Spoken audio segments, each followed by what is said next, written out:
আমরা সচরাচর কিন্তু DDR5 এর র্যাম গুলো 32 জিবির কিট দেখি, অর্থাৎ 16x60 অর্থাৎ 32 জিবির কিট দেখি, বাট এটা কিন্তু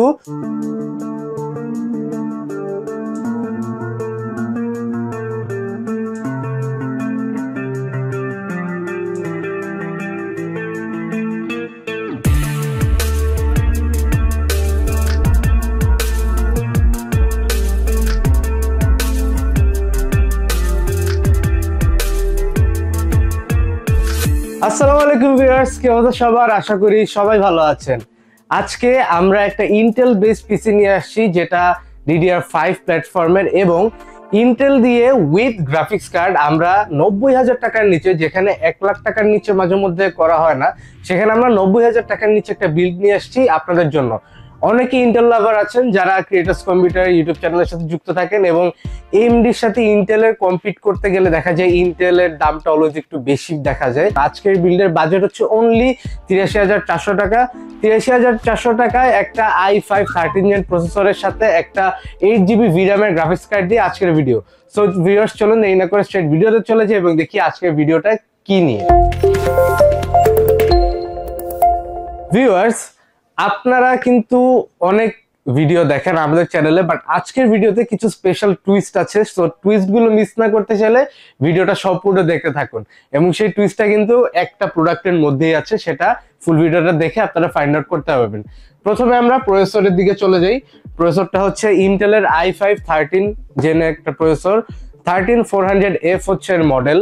এটার বেস ক্লক স্পিড এবং বুস্ট ক্লক স্পিডের কয়েকটা সেগমেন্ট আছে, কারণ এখানে টোটাল 10টা কোর এবং 16টা থ্রেড আছে, এবং 10টা কোরের মধ্যে ই কোর আছে হচ্ছে 4টা এবং পি কোর আছে 6টা, এবং এই পি কোর এবং ই কোরের আলাদা বেস এবং বুস্ট ক্লক স্পিড দেওয়া আছে। 4টা ই কোরের বেস ক্লক স্পিড হচ্ছে 1.8 এবং বুস্ট ক্লক স্পিড হচ্ছে 3.3, এবং পি কোরের বেস ক্লক স্পিড হচ্ছে 2.5 এবং বুস্ট ক্লক স্পিড হচ্ছে 4.6, এবং এটাতে 20 MB ইন্টেল স্মার্ট ক্যাশ দেওয়া আছে, এবং এটা ওয়ারেন্টি থাকবে 3 ইয়ার্স। ভিতরে একটা স্টক কুলার দেওয়া আছে। আমরা এক্সট্রা কোনো এয়ার কুলার বা লিকুইড কুলার আজকের বিল্ডে ইউজ করতেছি না। আনলকড একটা প্রসেসর এবং এফ একটা প্রসেসর, অর্থাৎ এটাতে ইন্টিগ্রেটেড করে গ্রাফিক্স কার্ড নাই, অর্থাৎ আপনাকে এই প্রসেসরের সাথে মাস্ট একটা ডেডিকেটেড গ্রাফিক্স কার্ড এই বিল্ডের সাথে ইনস্টল করতে হবে। সো এই প্রসেসরটা থাকবে আজকে আমাদের বিল্ডে। এরপর যদি আমরা আজকের মাদারবোর্ড নিয়ে কথা বলি, তাহলে মাদারবোর্ডটা হচ্ছে MSI Pro B760MP official authorised একটা মাদারবোর্ড। MSI UCC এর লোগো এখানে দেওয়া আছে, এবং টোটাল 4টা র্যাম স্লট থাকবে এই মাদারবোর্ডে, এবং 2টা SSD স্লট থাকবে, যেটা একটার সাথে হিটসিঙ্ক পেয়ে যাবেন।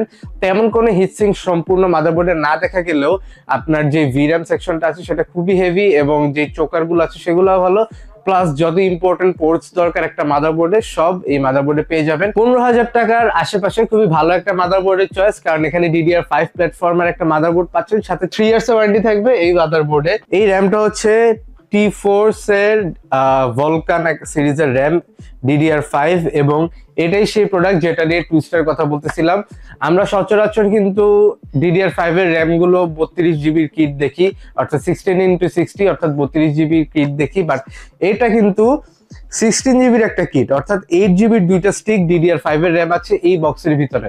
অর্থাৎ এখন আপনারা যদি চান কারো 16 জিবি DDR5 এর র্যাম লাগবে না, আপনারা 8 জিবি র্যাম DDR5 এর ইনস্টল করতে চাচ্ছেন, তারা কিন্তু এখন T4 এর এই র্যাম গুলো ইউজ করতে পারেন। সো আপনাদের র্যামের যে 16 জিবির একটা স্টিক নিতে 7-8 টাকা লাগতো, এখন কিন্তু সেটা অনলি 3,000 বা 3200 টাকা আপনারা পেয়ে যাচ্ছেন একটা 8 জিবি স্টিক, অর্থাৎ 8 জিবির 2টা কিট লাগালেও আপনাদের 6,000 টাকার মতো যাচ্ছে। সো এটা আমি মনে করি খুবই ভালো একটা ডিল, বাট একটাই সমস্যা, র্যাম স্লট যদি লিমিটেড থাকে তাহলে কিন্তু আপনারা দেখা গেছে 16 জিবির উপরে আর এক্সটেন্ড করতে পারতেছেন না, 32 জিবির উপরে এক্সটেন্ড করতে পারতেছেন না, অর্থাৎ আপনারা লিমিটেশনের মধ্যে চলে আসবেন।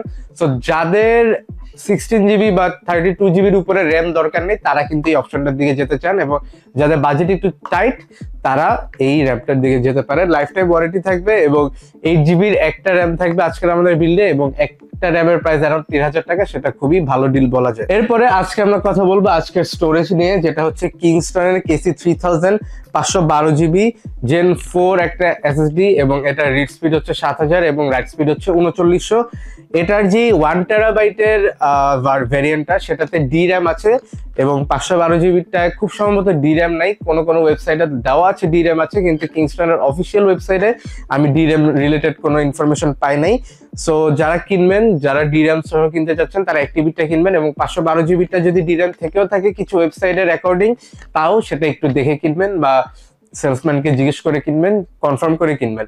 এটার ওয়ারেন্টি থাকবে 5 ইয়ার্স এবং এটা কিন্তু 512 জিবি স্টোরেজ, অর্থাৎ আপনারা মাল্টিপল গেম একসাথে খেলতে পারবেন, সো কোনো প্রবলেম হবে না আশা করি। আমরা আজকে যে গ্রাফিক্স কার্ডটা ইউজ করতেছি এটা হচ্ছে GeForce RTX 3050 Zotac এর একটা গ্রাফিক্স কার্ড, যেটা 8 জিবি ভ্যারিয়েন্টের এবং এটা কিন্তু ইকো এডিশন। এটা ডুয়েল ফ্যান এবং এটাতে টোটাল 3টা ডিসপ্লে পোর্ট এবং একটা HDMI পোর্ট আছে, অর্থাৎ আপনার কোয়াড ডিসপ্লে আপনারা এই গ্রাফিক্স কার্ডটার সাথে ইউজ করতে পারবেন। যাদের একটু বেশি VRAM দরকার তারা এই ভ্যারিয়েন্টের দিকে যেতে পারেন, বা 3060 যে 12 ভ্যারিয়েন্টটা আছে 12 জিবি ভ্যারিয়েন্ট সেটার দিকেও যেতে পারেন, বাট 8 জিবি ভ্যারিয়েন্ট আমি মনে করি এই পিসির সাথে মোর দেন ইনাফ। সো 3050 থাকবে এই বিল্ডে। আপনারা যারা 3050 ইকুইভ্যালেন্ট কোনো গ্রাফিক্স কার্ড খুঁজেন সেটা হতে পারে, যদি AMD এর সাইডে হয় RX 6600 আছে। তারপর আমাদের আজকে যে পাওয়ার সাপ্লাইটা সেটা হচ্ছে Acer এর AC550 ব্ল্যাক ফুল মডিউলার LT প্লাস ব্রোঞ্জ একটা সার্টিফাইড, এবং Acer এর পাওয়ার সাপ্লাই গুলা কিন্তু মাত্র অ্যারাউন্ড 5000 টাকার নিচে আপনাদের ফুল মডিউলার পাওয়ার সাপ্লাই দিতেছে, তাও 550 ওয়াটের।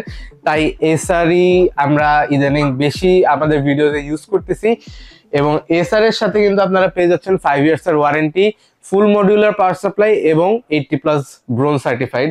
সো Acer এর এই যে গ্যাজেটের সাইডটা তারা কিন্তু ফার্স্টে ল্যাপটপ আনতো, এরপরে কিছু কিছু SD RAM এই ক্যাসিং আনার পাশাপাশি এখন যে পাওয়ার সাপ্লাইটা আনছে এটাও কিন্তু খুবই ভালো, অর্থাৎ এই রেঞ্জে আপনারা কিন্তু অন্য কোনো ব্র্যান্ডের দিকে গেলে তেমন এই সেম ফ্যাসিলিটি গুলো পাবেন না। ফার্স্ট প্লেয়ারের যে AX সিরিজটা আছে সেটাতে পাইতে পারেন, সেটার প্রাইসটা এটা থেকে একটু বেশি। তো এই পাওয়ার সাপ্লাইটা থাকবে। এই পাওয়ার সাপ্লাইয়ের সাথে আমাদের আজকে লাস্ট যেই কম্পোনেন্টটা সেটা হচ্ছে আজকে ক্যাসিং। আজকে ক্যাসিংটা খুবই ইন্টারেস্টিং কারণ এটা খুবই কম্প্যাক্ট। এটার ভিতরে দেখলে আপনাদের মনে হবে একটা মাইক্রোএটিক্স, সো ক্যাসিং মাইক্রোএটিক্স মাদারবোর্ডে এখানে ফিট হবে না, কিন্তু ব্যাপারটা এমন না, এটা মাইক্রোএটিক্স মাদারবোর্ড এখানে ফিট হবে। প্লাস আপনাদের যেই ছোটখাটো বিল্ড গুলো হয় সেটা খুবই কম্প্যাক্ট হয়ে থাকবে, অর্থাৎ ক্যাসিংটা পুরো ফুল ফিট লাগবে, যেটা থাকলে খুবই ভালো হয়। নর্মালি বড় বড় ক্যাসিং গুলোতে ছোটখাটো কম্পোনেন্ট ঢুকালে ভিতরটা ফাঁকা ফাঁকা লাগে, এই ক্যাসিংটায় তেমনটা হবে না। ক্যাসিংটা সম্পর্কে যদি বলি, ভিতরে 5টা 120mm এর ARGB ফ্যান দেওয়া আছে, এখানে USB 3.0 2.0 হেডফোন মাইক্রোফোনের আলাদা জ্যাক, রিস্টার্ট বাটন এবং কালার সুইচ বাটন এবং পাওয়ার বাটন, সব ধরনের ফ্যাসিলিটি দেওয়া আছে। এবং ক্যাসিংটার মডেল হচ্ছে PC পাওয়ার C-View। সো এই টোটাল বিলটার প্রাইস হচ্ছে 83,400 টাকা। আপনারা কিন্তু এখানে চাইলেই একটা 16 জিবির একটা র্যাম লাগাতে পারেন, ক্যাসিংটা চাইলে চেঞ্জ করতে পারেন, কিংবা কারো যদি যে কোনো কম্পোনেন্ট চেঞ্জ করার হয় সেটাও আমাদের কাছে করতে পারেন। আমরা জাস্ট আইডিয়া দিলাম কিভাবে আপনারা 85,000 টাকার নিচে ইন্টেলের 13 জেন দিয়ে এবং RTX 3050 দিয়ে একটা বিল্ড করতে পারেন। এবং এই বিল্ডের সাথে যদি আপনারা একটা মনিটর লাগায় ফেলেন তাহলে কিন্তু 1 লাখ টাকার নিচে খুবই ভালো একটা বিল্ড দাঁড়ায় যাবে এটা। এবং এই বিল্ডটা কিন্তু তাহলে আপনারা আগামী 3-4 বছর ইজিলি ইউজ করতে পারবেন, হেভি গেমিং করতে পারবেন, প্রোডাক্টিভ কাজ করতে পারবেন, স্ট্রিমিং করতে পারবেন, যে কোনো ধরনের কাজ এই পিসি দিয়ে করতে পারবেন। সো ভিউয়ার্স, আজকের ভিডিওটা ছিল এই পর্যন্তই। নেক্সট কোনো ভিডিওতে দেখা হবে, সে পর্যন্ত সবাই ভালো থাকবেন, সুস্থ থাকবেন এবং দেখতে থাকবেন ক্রিয়েটরস কম্পিউটার। আল্লাহ হাফেজ।